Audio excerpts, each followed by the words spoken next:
Buenas tardes, alumnas y alumnos. Ya estamos dando inicio a un nuevo módulo del curso de Prevención y Control de Infecciones asociadas a la atención de salud en atención primaria.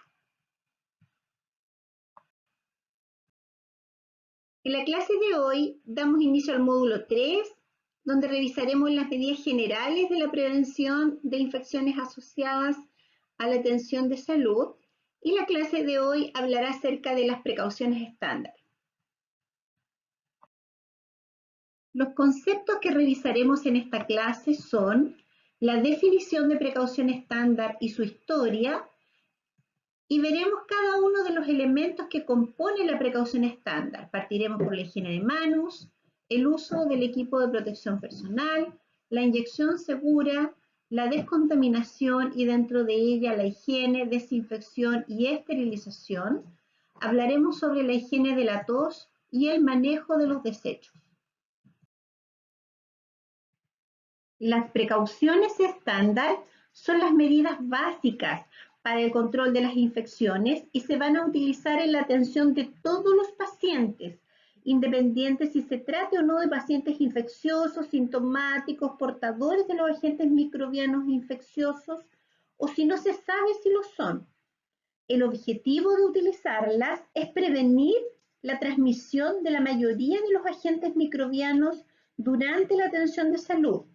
En particular, prevenir la transmisión de paciente a paciente, y esto por transmisión cruzada, en la que un paciente va a actuar como reservorio y los microorganismos se van a trasladar muchas veces en las manos del personal o por uso de equipos contaminados a otro paciente que, si es un huésped susceptible, va a quedar, ¿no es cierto?, infectado y va a desarrollar una enfermedad. También dijimos en las clases anteriores que podría no quedar infectado y podría estar colonizado, y este también sería un reservorio para contaminar, ¿no es cierto?, o infectar a otros pacientes o al mismo personal de salud. La otra es del paciente al personal, en donde a través de esta transmisión cruzada, el paciente nuevamente, que dijimos que era el principal reservorio de microorganismos dentro de una institución de salud, va a llevar microorganismos o agentes, ¿no es cierto?, patógenos que tiene al personal de salud. Y esto habitualmente también se produce a través de las manos del personal o dependiendo de la vía de transmisión por la cual el agente microbiano se transmita. Y tenemos finalmente del personal a los pacientes, donde muchas veces el personal, a través de sus manos, va a quedar con el microorganismo o agente microbiano, ¿no es cierto?, en sus manos, y al no aplicar una medida básica de prevención, va a trasladar este microorganismo a otro paciente durante una atención de salud, ya sea un procedimiento invasivo o un procedimiento simple, una atención, ¿no es cierto?, una consulta de morbilidad, una control de crónico, cualquier tipo de atención va a trasladar este agente microbiano a un paciente. Y si este paciente nuevamente, como decíamos, es un huésped susceptible, es decir, es un paciente de la tercera edad, un recién nacido prematuro, un paciente crónico inmunodeprimido, va a desarrollar una enfermedad infecciosa. Es importante revisar que el concepto de precaución estándar es relativamente nuevo, ya que en el año 1985, a raíz de la pandemia del VIH, se acuña el concepto de precauciones universales. El objetivo de estas precauciones universales era prevenir la transmisión entre pacientes y trabajadores de la salud a través de la sangre y los fluidos corporales, y esto también ayudó a la prevención de la hepatitis B y de la hepatitis C. Posteriormente, en el año 1987, aparece la teoría detrás del aislamiento de las sustancias corporales, que era similar a la lógica de las precauciones universales y consideraba que todos los fluidos emanados de los pacientes debían manipularse con guantes. El problema al que llevó este aislamiento de sustancias corporales, que se produjo un sobreconsumo de guantes o que el personal se sentía protegido solo con ponerse los guantes y no se realizaba un lavado de manos. Después de esto, en el año 1996, ya aparece el término que revisamos anteriormente de precaución estándar y también aparece el término de precauciones basadas en los mecanismos de transmisión, que vamos a revisarlo en la próxima clase. Dentro de las precauciones estándar tenemos la higiene de manos, el uso de equipo de protección personal, la inyección segura, la higiene de la tos, la limpieza, desinfección y esterilización de equipos y el manejo de desechos. Todos ellos forman parte de las precauciones estándar. Bien, la higiene de manos sabemos que es la medida más efectiva y eficiente para evitar la propagación de los microorganismos, ya sea en el entorno de la atención de salud, es decir, en cualquier atención sanitaria y también en la comunidad. Y es porque con las manos nosotros vamos a tener contacto con instrumental médico, vamos a saludar al paciente, vamos a acercarnos a él cuando estemos haciendo una atención, vamos a administrar medicamentos, vamos a tocar las puertas, vamos a tocar nuestro teléfono, nuestro computador. Es nuestra principal herramienta de trabajo, por lo tanto es ahí donde vamos a tener un gran reservorio de agentes microbianos. Es muy interesante revisar un poco sobre la historia de la higiene de manos. A mediados del siglo XVIII, la higiene de manos no era costumbre entre la población, tampoco era costumbre entre las clases altas, que asociaban la higiene de manos como una medida solo aplicable a las personas sucias, y ellos se consideraban que eran limpios. Por lo tanto, esta medida como tal, digamos como una costumbre cotidiana, no era asimilada, y los médicos, que la mayoría pertenecían a una clase alta, tampoco veían bien o consideraban importante lavarse las manos en el contexto de las atenciones médicas. Hasta que en el año 1847 el médico húngaro Ignaz Semmelweis demuestra que la práctica de lavado de manos literalmente salvaba a muchas personas de la muerte. Él observa esto ya que trabajaba en el hospital de Viena, y en este hospital habían dos alas para la atención de parto, una ala donde se atendían los partos las matronas y otra ala donde atendían los partos los médicos y los estudiantes de medicina. Y claramente la ala donde atendían las matronas tenía una menor mortalidad materna que el ala donde atendían los partos los médicos. Él observa esto y ve, ¿no es cierto?, que quizás es el lavado de manos donde está la respuesta, e instaura la costumbre de que los médicos se laven las manos con hipoclorito cálcico, y con esto logra bajar la tasa de mortalidad de un 1 a un 2%, siendo que estaba en un 10%, y él asocia esto a la muerte que se logra con el lavado de manos, a unas partículas que él llamaba partículas cadavéricas, y que él estaba seguro que se transmitían en la atención sanitaria. En ese mismo momento contemporáneo a él, en Estados Unidos, Oliver Wendell también desarrolla esta práctica, esta costumbre de la higiene de manos, con la misma teoría, y formula las mismas recomendaciones. Lamentablemente, los médicos contemporáneos a Semmelweis consideraban que él tenía un problema psiquiátrico, que estaba loco, y finalmente termina en un hospital psiquiátrico donde fallece el año 1865. Y bueno, las décadas que siguieron se descubren los gérmenes, se comprende el comportamiento de los gérmenes y médicos como Joseph Lister, que fue el pionero en introducir el lavado de manos en la cirugía, se da cuenta del éxito que tenía esta práctica con el resultado de la cirugía.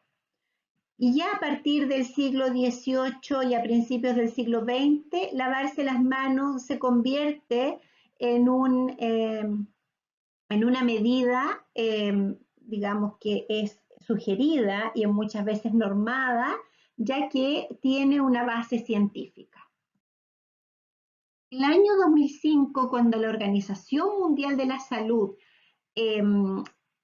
dice el lema, una atención limpia es una atención segura, basa principalmente esta campaña en lo que es la higiene de manos y habla de los 5 momentos de la higiene de manos, considerando que en cada uno de estos momentos el personal de salud va a tener que realizar esta práctica. ¿Y cuáles son esos 5 momentos?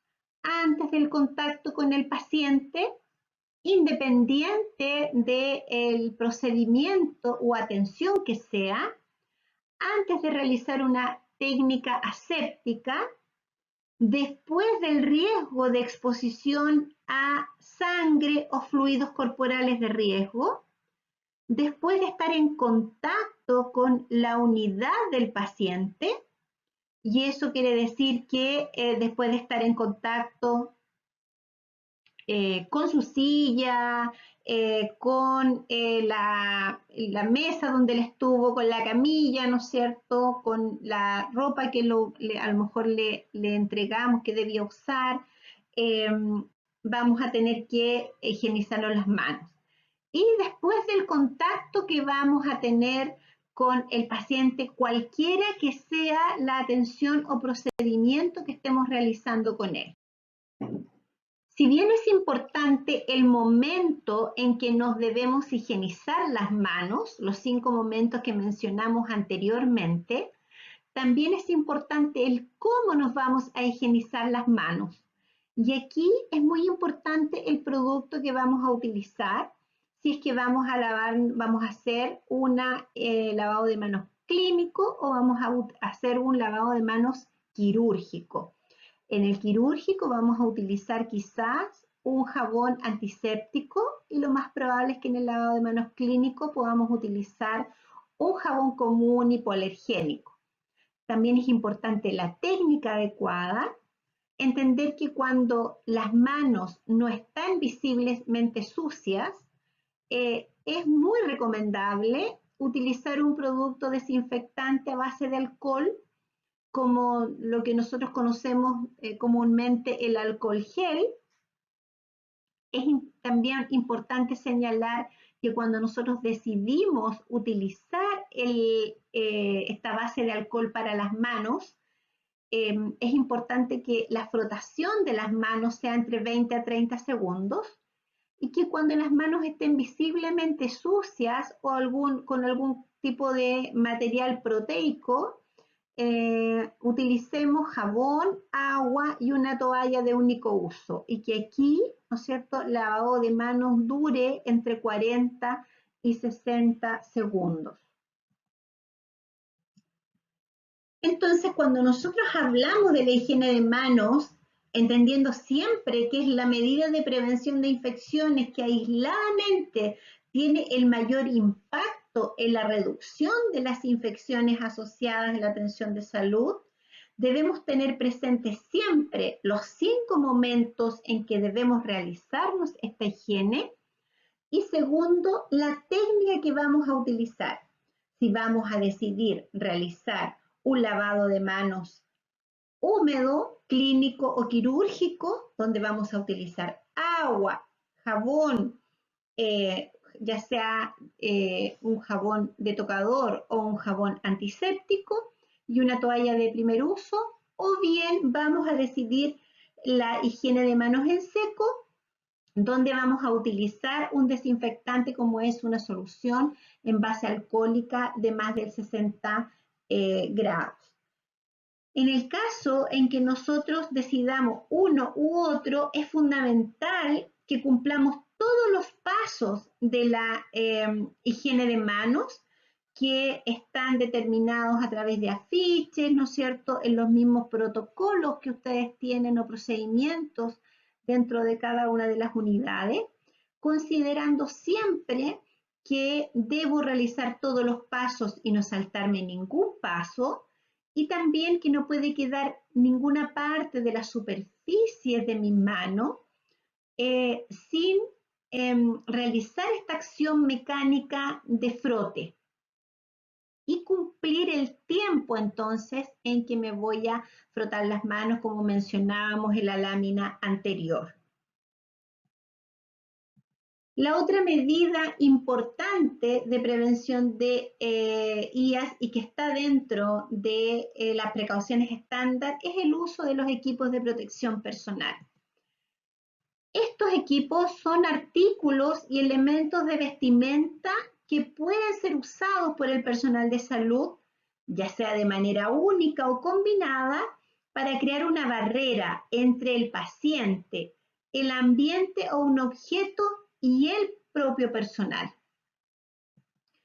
Dentro de los equipos de protección personal encontramos los guantes, el delantal o bata y pechera, la protección de la mucosa nasal y faríngea y conjuntiva, donde tenemos las mascarillas quirúrgicas desechables y los respiradores con filtro de partículas como el N95 o el FFP2 o cualquier equivalente, y las antiparras o el escudo facial. Respecto de los guantes, la función de los guantes es impedir el contacto de la piel de las manos con las fuentes que están contaminadas y evitar que las manos se colonicen con la flora microbiana de los pacientes. Revisaremos entonces algunas indicaciones con respecto al uso de los guantes. Primero, que siempre vamos a realizar una higiene de manos previa a la postura de los guantes e inmediatamente posterior a su retiro. Siempre que decidamos que vamos a utilizar guantes, previo y posterior debe estar acompañado de una higienización de manos, ya que el uso de los guantes no va a reemplazar la higiene de manos en ninguna situación. También es importante considerar que vamos a cambiar los guantes entre la atención de un paciente a otro, que vamos a utilizar los guantes solamente cuando esté indicado su uso, y esto tiene que ver con la normativa y los protocolos de las unidades, que los guantes van a ponerse siempre sobre el puño de la bata que vamos a utilizar, en el caso de que el uso de esta sea con mangas largas, y esto va a ser principalmente cuando estemos en riesgo de una infección que tiene una transmisión a través de una vía de transmisión por contacto.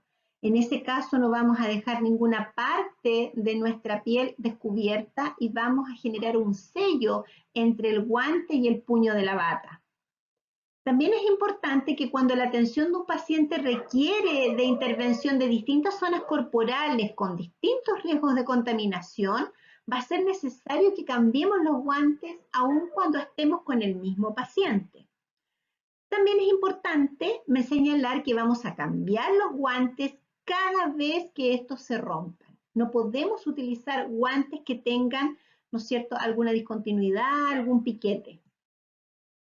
En el caso del delantal y de la pechera, esta tiene la función de impedir que el personal que la emplea se vaya a contaminar su ropa durante los procedimientos con riesgo de salpicaduras de sangre o fluidos corporales.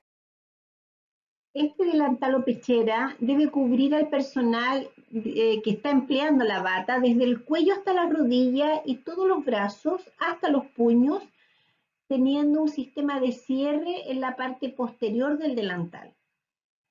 Y segundo, que debe ser de material impermeable para poder usarlo en procedimientos que uno prevé que pueden generar volúmenes importantes de sangre o fluidos corporales. Otro equipo de protección personal es el protector de mucosa nasal y faríngea. Acá tenemos las mascarillas desechables quirúrgicas, que son aquellas usadas para cubrir la nariz y la boca del personal de salud sin ser oclusivas. Y importante mencionar que estas mascarillas deben ser reemplazadas cada vez que estén visiblemente humedecidas por la posibilidad o el efecto de barrera, que el efecto de barrera protectora que tiene la mascarilla disminuye con la humedad.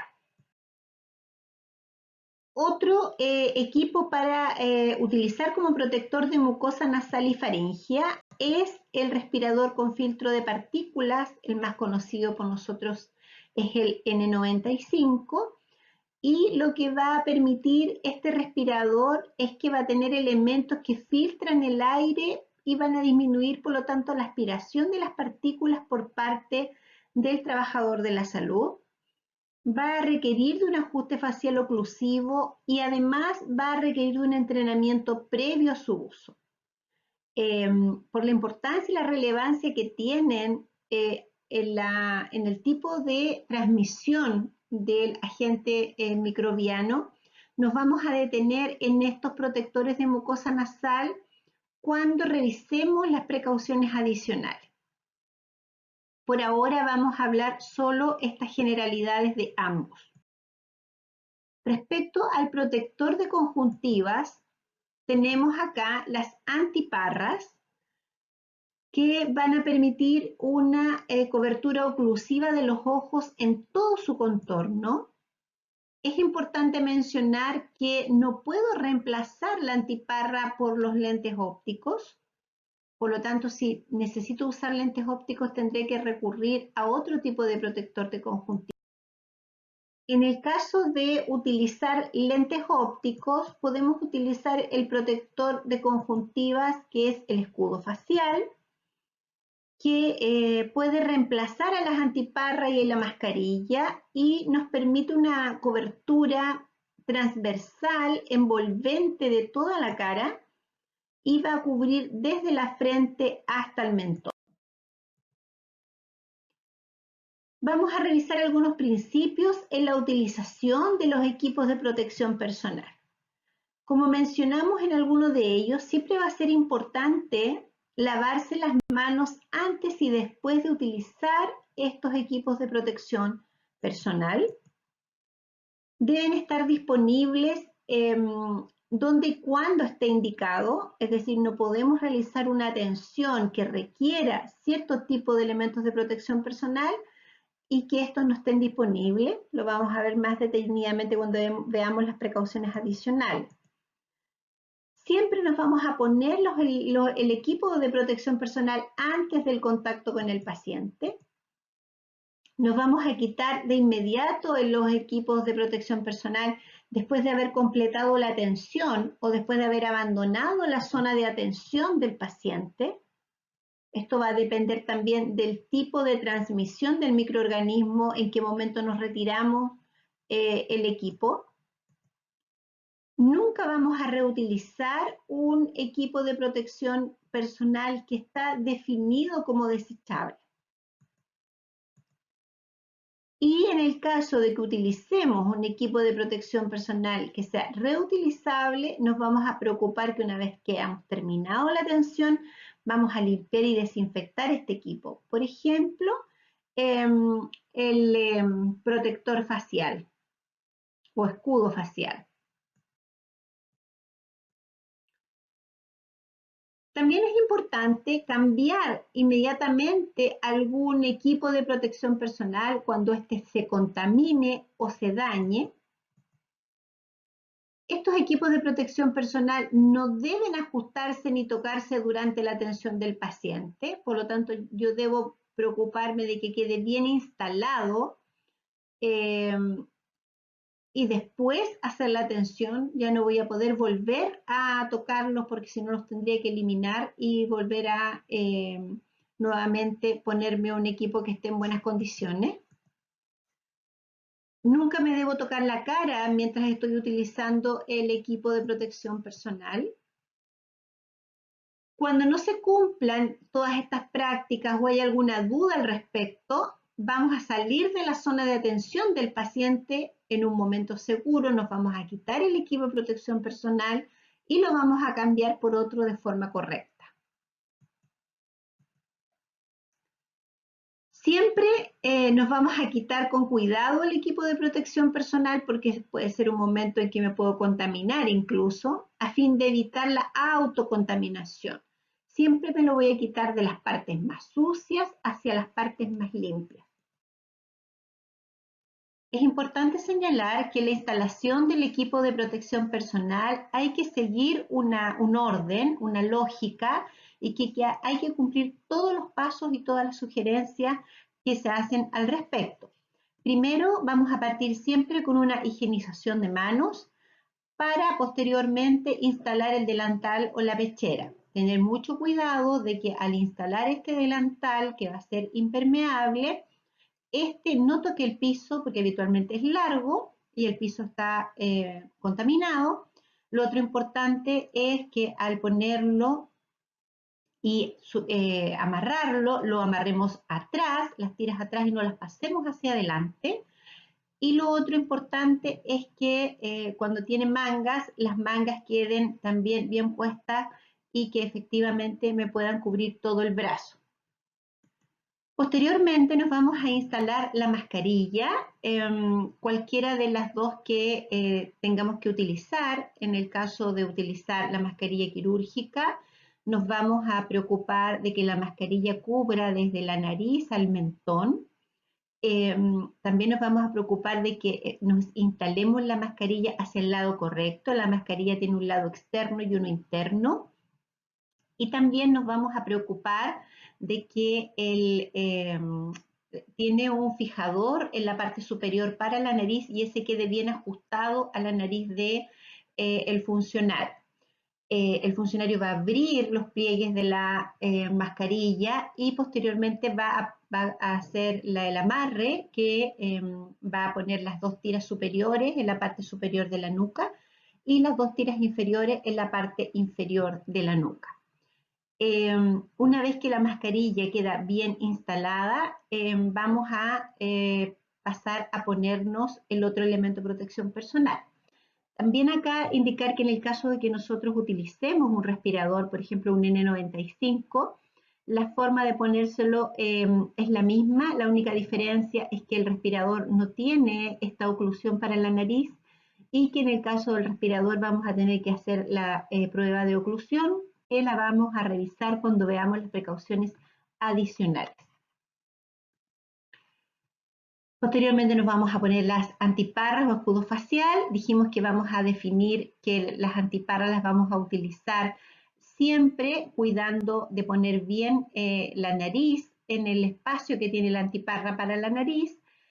Vamos a poner las gomas o sujetadores de la antiparra bien atrás de la cabeza, en la parte de la nuca, que quede cómodo, y nos vamos a preocupar de que quede todo cerrado alrededor de los ojos con el cierre y la goma que tiene la antiparra.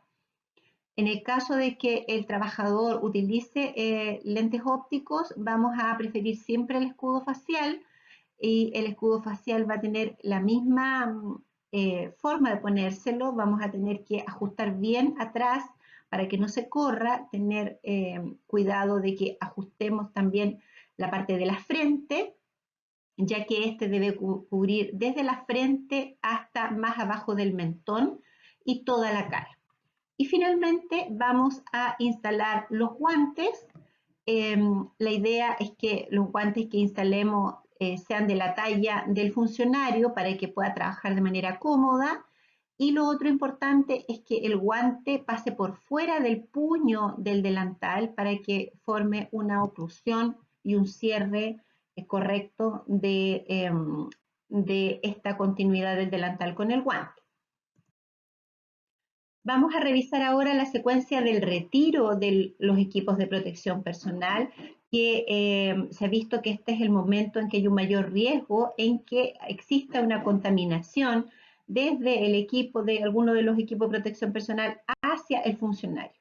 Entonces, lo primero que vamos a hacer, vamos a retirar la pechera la vamos a enrollar de abajo hacia arriba, y posteriormente por la parte de adelante de la pechera vamos a tirar la pechera hacia adelante con el fin de que se rompan las amarras que hicimos atrás y también la parte donde va el cuello del trabajador. La vamos a tirar hacia adelante y en ese minuto vamos a sacar los guantes haciendo una especie de bolo con el delantal y eliminando ambos guantes y delantal a la basura. Después de esto vamos a realizarnos una higiene de manos y vamos a continuar retirando el escudo facial o la antiparra para terminar, ¿no es cierto?, retirando la mascarilla, que en el caso que sea una mascarilla quirúrgica, vamos a tirarla hacia adelante para que las tiritas se rompan y en el caso de que sea un respirador, lo vamos a sacar desde la parte externa para no contaminarlo en la parte interna, porque sabemos que hoy día hay algunos lugares que existe la reutilización de los respiradores. Y finalmente vamos a terminar con una nueva higiene de manos. Respecto a otra medida dentro de las precauciones estándar, tenemos la inyección segura. Acá vamos a mencionar el uso de las jeringas y las agujas y es relevante recalcar que estas deben ser siempre estériles y de uso único para cada paciente y para cada uso. Y además vamos a recalcar el riesgo que tiene la medicación en multidosis. Por lo tanto, vamos a tender a no usar medicación de una dosis como multidosis, sino que unidosis siempre. Es relevante también que dentro de una inyección segura nos preocupemos que el desecho sea seguro de estas jeringas y agujas. Y para eso vamos a utilizar cajas rígidas según protocolo de REAS que estén correctamente rotuladas. Siempre va a desechar quien realiza el procedimiento y también solo vamos a llenar esta caja hasta 2/3 de su capacidad de material cortopunzante. Y otra cosa importante es que nunca vamos a reencapsular durante un procedimiento con jeringas y agujas. Respecto de la medida de la descontaminación, que significa que vamos a eliminar la suciedad y los microorganismos patógenos de los objetos que utilizamos, de manera que sea segura la manipulación, su procedimiento posterior y el uso o su eliminación, vamos a cumplir aquí ciertos pasos en la descontaminación, como son la limpieza, la desinfección y la esterilización. En esta clase vamos a hablar en forma general respecto de la descontaminación, ya que tenemos una clase enfocada directamente a todo lo que significa limpieza, desinfección y esterilización. Respecto a la limpieza, es importante señalar que la limpieza puede hacerse con agua y detergentes neutrales y siempre debe preceder a la desinfección, ya que el desinfectante se va a inactivar frente a materia orgánica, por lo tanto tenemos que retirar esa materia orgánica previamente. Que la limpieza y la desinfección son importantes, entendiendo que los agentes infecciosos pueden sobrevivir en el ambiente por periodos de tiempo variables que pueden ir de horas a días. Recordemos en la cadena de infección y en la cadena de transmisión de infecciones que, ¿no es cierto?, cuando la transmisión se hace a través de contacto o a través de gotas, los microorganismos pueden quedar, como decía anteriormente, en la superficie y sobrevivir en periodos variables. Respecto de la desinfección, la contaminación de las superficies del ambiente se va a reducir si nosotros utilizamos un desinfectante hospitalario estándar, como por ejemplo el alcohol de 70 grados o alguna solución clorada. El uso del desinfectante puede depender de los reglamentos locales o la disponibilidad del producto y tenemos, ¿no es cierto?, protocolos aquí institucionales que nos van a definir cuáles van a ser los distintos desinfectantes que vamos a utilizar en nuestra institución, ya sea en las distintas superficies o en diferentes unidades. Esto va a estar normado habitualmente por el equipo o la profesional de IAS y también por el comité de farmacia que van a elegir los desinfectantes más adecuados dependiendo del tipo de procedimiento que se realice en la institución. Va a tener un rol importante también en esta elección el químico farmacéutico. Todas las personas que limpian derrames de secreciones o fluidos corporales van a tener que utilizar equipos de protección personal adecuados y lo vamos a ver cuando veamos las precauciones adicionales. Respecto de la esterilización, podemos decir que este es un procedimiento validado y que se utiliza para que los objetos instrumental que utilizamos en nuestras actividades, en nuestros procedimientos, quedan sin microorganismos viales, incluidos los virus y las esporas bacterianas. Este procedimiento o este proceso más bien parte con la recepción del material que hacemos en la unidad de esterilización, cómo nosotros vamos a lavar este material, cómo va a ser el secado e inspección, la preparación, el empaque, qué mecanismo o medio de esterilización vamos a elegir para los equipos e instrumental que tenemos o que utilizamos en nuestra institución y cómo va a ser el procedimiento de almacenamiento y la distribución del material estéril a las distintas unidades. Hoy día también se incorpora todo lo que es el proceso que se hace con el material sucio en las unidades dentro del proceso de esterilización. Otra medida importante es la higiene de la tos. Esta medida es muy importante porque promueve la buena higiene respiratoria y el comportamiento que deben tener las personas cuando van a toser, pensando que en este momento, si tengo una buena higiene, voy a reducir la propagación de los microorganismos que van a causar las infecciones respiratorias, principalmente en aquellos mecanismos de transmisión por gotas o aéreos, ya sea también por aerosoles. En este caso, es muy recomendable que la persona al toser utilice un pañuelo desechable, que este pañuelo desechable sea eliminado en un basurero y posteriormente se realice una higiene de manos y también que al toser, si no tiene un pañuelo desechable, utilice el antebrazo para poder protegerse y no eliminar al medio ambiente estos microorganismos que pueden ser patógenos. Es muy recomendable que las personas que están con una infección respiratoria, cuando vayan a lugares donde hay más personas, sobre todo lugares cerrados, utilicen mascarilla. Acá lo hemos visto en la pandemia por COVID, lo importante que es la mascarilla para cortar la cadena de transmisión, pero también podríamos traer esa misma, digamos, hábito que va a quedar en la población o cultura para que, por ejemplo, en el invierno, cuando tenemos las salas de espera llenas de niños o adultos mayores con infecciones respiratorias, estos concurran al CEFAM con mascarilla y así evitar que estos microorganismos puedan contagiar a otros pacientes o bien también al personal.